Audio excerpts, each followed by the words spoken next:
ఆమెతో ప్రేమించి ఆయన అన్నాడు, మోషే నీవే నా కుమారుడివి, నీ ద్వారా ఎన్ని చోట్ల సాక్ష్యం చెప్పిస్తానో చూడని శ్రీకాకుళం జిల్లా మొదలుకొని అనంతపురం జిల్లా వరకు ఆయన సాక్ష్యం చెప్పిస్తున్నాడు. ఎప్పుడైతే ఈ బైబిల్ తల కింద పెట్టుకున్నానో దెయ్యాలు వెళ్ళిపోయినాయి. దైవజనుడు బాప్తిసం ఇచ్చారు, సంఘ పెద్దగా నిలబెట్టారు. మరి ఎన్నో పాటలు రాశాను. అందులో మరి ఒక పాట నేను పాడతాను. పాడే ముందు ఇంకొక సంగతి, ఈ కిడ్నీలో అంగుళానికంటే ఎక్కువ రాయి ఉంది కదా, ఆ రాయిని తరువాత సేవా పరిచర్య దేవుడిచ్చిన తర్వాత చక్కని మందిరాన్ని ఇచ్చాడు. కృష్ణలంక రణధీర్ నగర్ వాటర్ ట్యాంక్ దగ్గర మందిరం ఉంటుంది. ఇక్తూస్ ధ్యాన మందిరం వికసిత పరిచర్య మినిస్ట్రీ యొక్క అధినేత వీరపనేని స్టీవెన్ అయ్య గారు. కనుక అక్కడికి మీరు వచ్చి నా సాక్ష్యాన్ని ఇంకా మీరు తెలుసుకోవచ్చు. జరిగింది ఏంటంటే, ఆ రాయిని ఒకరోజు దేవుడు, మోషే ఆ రాయిని తీయించేసేయి, నూతన ఆరోగ్యాన్ని నూతన బలాన్ని నీకు ఇస్తానని మాట్లాడారు. ఆ రోజు ఆదివారం ఆ రాత్రి తెల్లవారేసరికి ఆ డాక్టర్ గారి దగ్గరికి వచ్చాను.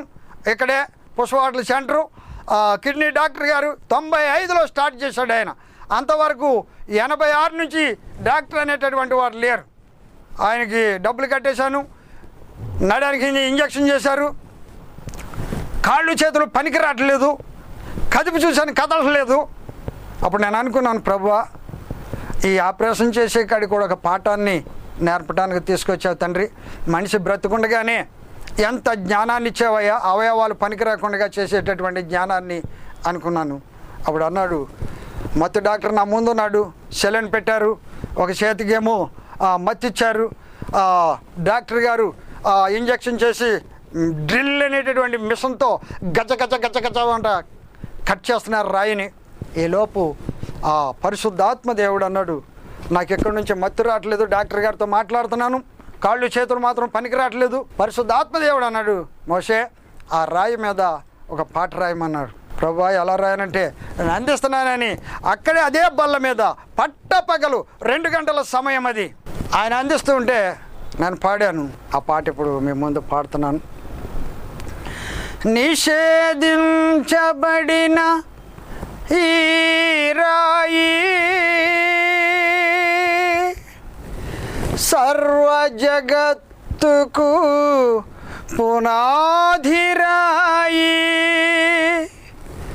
సర్వజనులకు తలరాయే, సియోనులో మూలరాయే, నన్ను పిలచిన రాయే, నన్ను మార్చిన రాయే, నన్ను పిలచిన రాయే, నన్ను మార్చిన రాయే, నన్ను మనిషిగా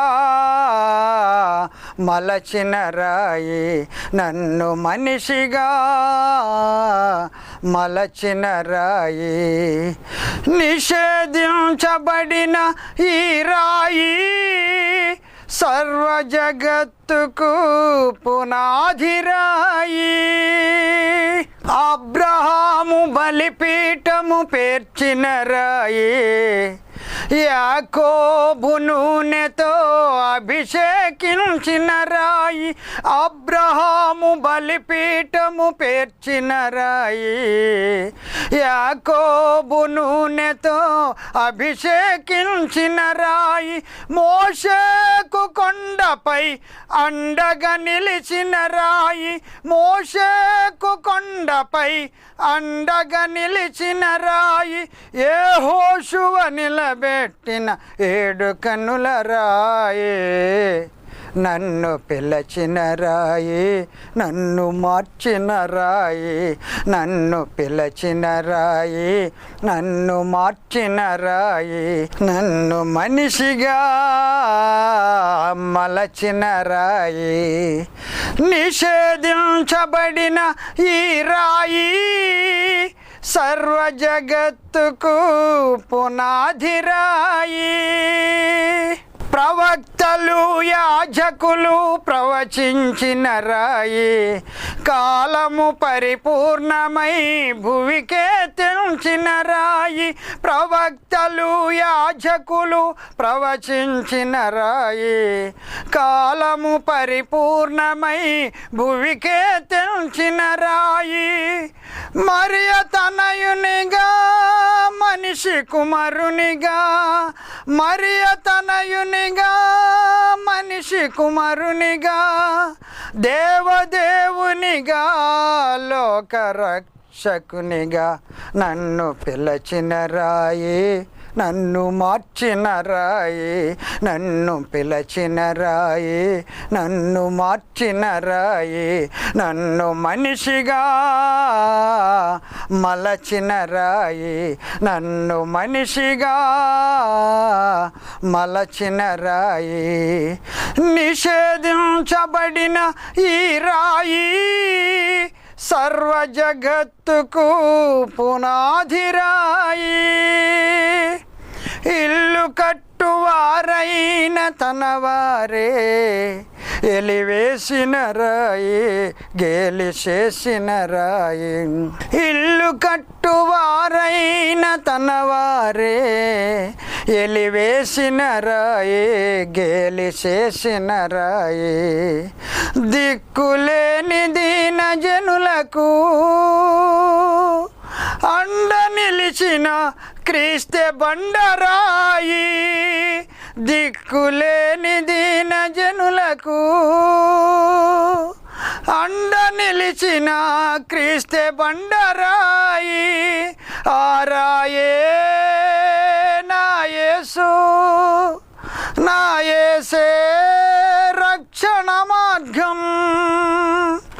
నిషేధించబడిన ఈ రాయి సర్వ జగత్తుకు పునాది రాయి.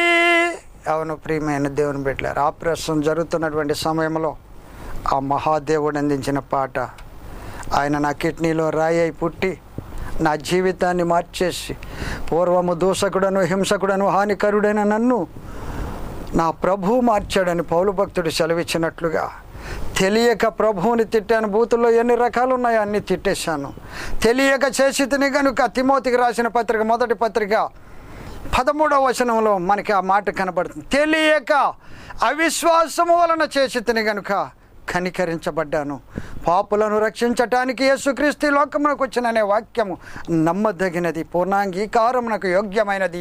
అట్టి వారిలో నేను ప్రధానుడను. అవును ప్రియమైన దేవుని బిడ్డలారా, నేనే ప్రధాన పాపిని. నా కొరకు మీరు ప్రార్థన చేయండి. ఇంకా 20 పాటలు రాశాను. దేవుడు మంచి పరిచర్య ఇచ్చాడు. 2 కుమారులు, 1 కుమార్తె, 3 మనవళ్ళు, 3 మనవరాళ్ళు. దీనికంతటికి కారణం నేను మీ మధ్యన నిలబడి ఈ సాక్ష్యాన్ని పంచుకోవటానికి, నేను సజీవుడిగా ఉండటానికి కారణం. ఇదిగో నా భార్య అనేటువంటి శాంతమ్మయ్య పేరు. ఎన్ని హింసించినా, బుర్ర పగలగొట్టేసినా, ఎన్ని బాధలు పెట్టినా ఇంకా ఎన్నో చెప్పవలసినవి ఉన్నాయి. 4 రోజులైనా మాట్లాడేవాడిని కాదు. ఆయన మాట్లాడి నన్ను ఆదరించి బలపరిచి, దైవజను కనబడ్డ దైవజనునితో తల్లా ప్రార్థన చేయించి, నా భర్త కోసం ప్రార్థన చేయండి, నా భర్త మారాలని కన్నీరు కార్చి ఏడ్చి ఆమె చేసిన ప్రార్థన, ఆ మహాదేవుడు నన్ను మార్చి మీ ముందు సాక్షిగా నిలబెట్టుకున్నాడు. మరి మీ భర్తలు, నీ బిడ్డలు ఇంకా మారకపోతే పట్టిన పట్టి విడిచిపెట్టొద్దు. అన్న ప్రార్థన చేసినట్లుగా ప్రార్థన చేయండి. మీ బిడ్డలు మారుతారు, నీ భర్త మారుతాడు. మీ అందరికీ వందనాలు. ప్రార్థన చేసుకుందాం, కన్నులు మూసుకుందాం. ప్రార్థన. కృపాసత్య సంపూర్ణుడైన మా తండ్రి, నీ మహోన్నతమైనటువంటి ప్రేమకై స్తోత్రాలు నాయన. ఎక్కడో పుట్టి ఎక్కడో పెరిగి విజయవాడ నగరానికి తీసుకుని వచ్చి ప్రభువా, ఒకప్పుడు దోషకుడను హింసకుడను హానికరుడనైన నన్ను నీ బిడ్డగా చేసుకొని చక్కని పరిచర్య అప్పగించావు. ఈ రోజున నాయన నీ సాక్ష్యాన్ని పంచుకోవటానికి మీరు ఇచ్చిన మహాకృపకై స్తోత్రాలు. ఈ సాక్ష్యాన్ని ఎంతమంది అయితే ఈ మీడియా ద్వారా వింటున్నారో తండ్రి, వారందరికీ ఆదరణ కలిగించండి, తోడ్పాటు కలిగించండి, బలాన్ని దయచేయండి నాయన. ఈ సాక్ష్యం అనేకులకు ఆశీర్వాదకరంగా, నీకు దీవెనకరంగా ఉండటానికి మీరు సహాయం చేయండి.